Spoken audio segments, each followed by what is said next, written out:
جب نمرود نے آگ جلائی، جب حضرت ابراہیم علیہ السلام کو آگ میں ڈالا گیا، رب العالمین نے فرمایا، حالانکہ اس وقت فرشتے آئے کہ حضرت ابراہیم علیہ السلام ہم سے کچھ کہیں گے، ہم کچھ کریں گے، یا پھر اس آگ کو اٹھائیں گے نمرودیوں پر ڈال دیں گے، یا ہوا لے کر کے آئیں گے، یا پانی برسائیں گے۔ جب دیکھا کہ حضرت ابراہیم علیہ السلام ہم سے کچھ نہیں کہتے، اپنے رب کا ذکر کرتے ہیں، حسبی اللہ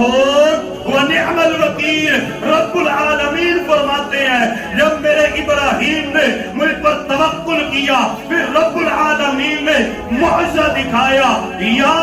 نار کونی بردن وسلام علی ابراہیم۔ اللہ فرماتے ہیں میری آگ میرے حکم